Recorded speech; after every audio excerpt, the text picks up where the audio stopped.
Salut à tous et à toutes et bienvenue sur la 7ème édition du podcast du Bouvetou, la première source vidéo concernant Wakfu que vous retrouvez sur wakfufrance.kzeo.com.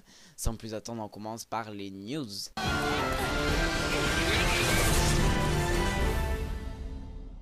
Et on commence avec le gros morceau puisqu'on va évoquer les nouveautés sur la fameuse mise à jour Wakfu tant attendue. Et on va faire dans l'ordre des articles du devblog, en commençant par la séance questions-réponses de Cam, qui a provoqué moult réactions sur le forum officiel, tout ça à cause d'un coupable, le Free PVP.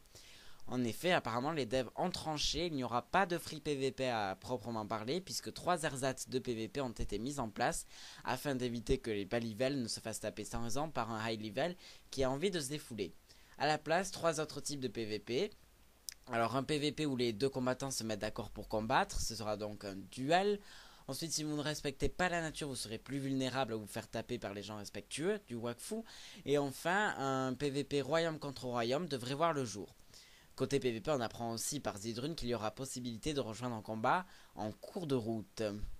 Concernant la politique, on nous explique comment ça va se passer. Chaque habitant d'un gouvernement aura un droit de vote par élection. Il faudra qu'il s'inscrive sur un registre en donnant un peu d'argent et pourra donner son vote à qui veut. Le gouverneur qui aura été élu aura plein de responsabilités. Il définira les taxes, des quotas, des primes à l'abattage ou à la plantation. Il vous faudra donc bien réfléchir avant de mettre votre vote dans l'urne. Le multicompte sans surprise, il n'est évidemment pas conseillé par les devs, mais il ne sera pas interdit car non détectable. Pour l'XP, on nous annonce qu'elle sera répartie suivant les niveaux. Un high level gagnera plus qu'un bas level dans le cas où ils ont été dans le même combat, ce qui est fortement conseillé, car plus vous vous battez en groupe, plus de bonus vous aurez. Si vous êtes de beaucoup plus grand level que le monstre tué, l'XP gagné sera faible, évidemment. Et enfin, si vous n'avez pas beaucoup contribué à la victoire du groupe, vous aurez peu, voire pas du tout, d'expérience. Les guildes, qui sont des petits groupes indépendants au gouvernement auquel vous appartenez et qui sont déjà opérationnels, vous permettront de conquérir des mini-territoires afin d'y apposer une taxe, et tout ceci pour gagner plein d'argent. L'ambidextrie, ça n'existe plus. En tout cas, il n'y aura plus de droite et de gauche, et ce à cause d'un effet qui fera que quand vous avez l'arme dans la main gauche, que vous vous retournerez, vous l'aurez dans la main droite. L'avantage étant de gagner évidemment de la mémoire et donc d'augmenter les performances du jeu, puisqu'il n'y a plus que la moitié des directions à dessiner. C'est donc plus rapide. En très bref, donc on nous annonce qu'il y aura du craft sécurisé. Les sorts CAC seront, je cite, plus ou moins là. Fin de citation. En effet, la plupart se retrouvent dans les sorts de soutien non liés à un élément. Niveau visuel, les effets de climat comme dit dans le précédent podcast, sauf qu'on nous rajoute maintenant les rayons du soleil, ce qui n'avait pas été précisé auparavant. On nous annonce aussi des modes de combat hors combat. Pour finir avec cette première partie concernant les news du jeu, les hôtels de vente qui n'en seront en fait pas vraiment. Les devs ont appelé ça des places de marché. Ces places seront un peu comme les actuelles, à part qu'à l'entrée, vous aurez une sorte de catalogue et quand vous trouvez l'objet qui vous intéresse, on vous donne les coordonnées afin de trouver le marchand qui le vend. C'est pratique, non ? Ce que j'ai fait, c'est bien sûr un bref résumé, vous en saurez bien plus en allant sur devblog.wakfu.com. Un point rapide sur l'avancement, les métiers sont bientôt finalisés, il ne manque plus que la saisie. Le bug de retour en arrière qui nous a tous rendus fous au moins une fois a été corrigé. Quant à la timeline et au Havresac, ça c'est fait. On vous parlait de géographie dans le dernier podcast, et bien nous avons maintenant des images, les voici. L'entrée de ce qui semble être un donjon et un zap.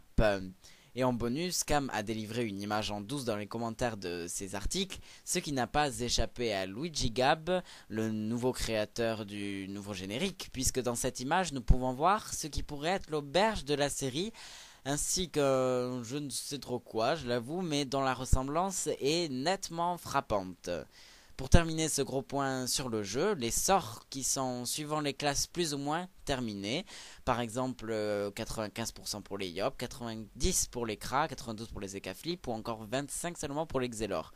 Pour retrouver la liste complète de ces sorts classe par classe, tels que flagellation, glyphe gardien, griffe joueuse ou colère du Yop, et bien vous vous rendez maintenant sur devblog.wakfu.com. Côté Events, on pourra noter la refonte du site Ankama Shop que vous voyez à l'écran.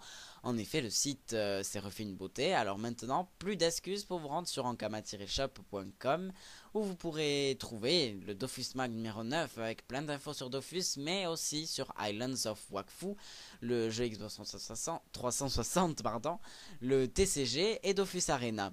Le mag est accompagné par une carte de loterie, des stickers et un extrait du numéro 1 du nouveau mag d'Ankama, l'IG Mag. En bref, Ankama est présente de partout, puisqu'ils étaient du 11 au 13 avril au festival Polymanga à Lausanne en Suisse. Si vous y étiez, que vous avez pris des images ou des vidéos, vous nous les envoyez à wakfufrance@gmail.com. En voulant faire très bref, un article sur le jeu vidéo Islands of Wakfu est paru sur G23K.Asia avec plein de screens exclusifs et où on apprend aussi qu'il y aura 30 niveaux et que vous serez une héliatrope, Nora, ou son frère dragon possédant tous deux du Wakfung.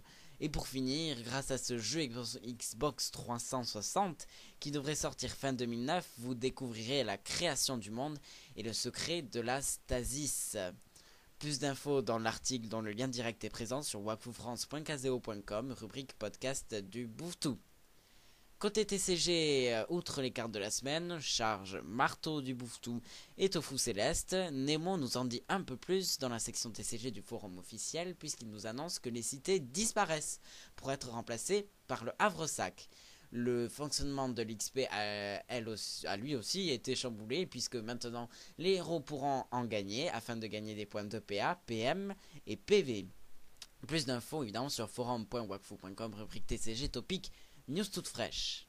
Pour enfin en finir avec les très nombreuses news cette semaine et pour me permettre de respirer un petit peu, la série Wakfu qui se voit victime de rediffusion.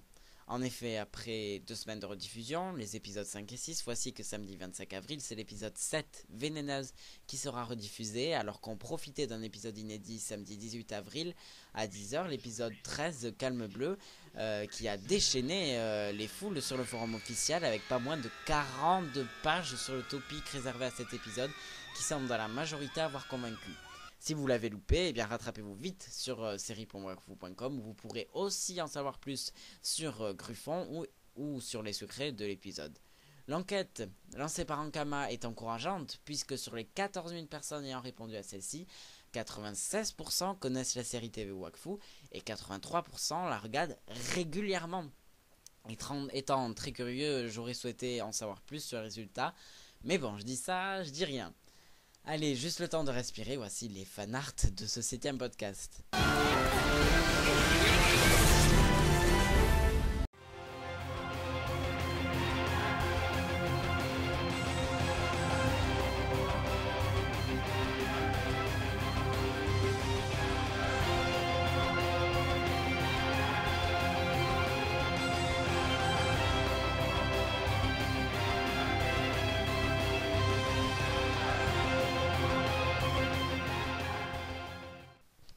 Fanart qui, je vous le rappelle, chaque fois sont dispo sur wakfufrance.kazeo.com dans la rubrique du même nom.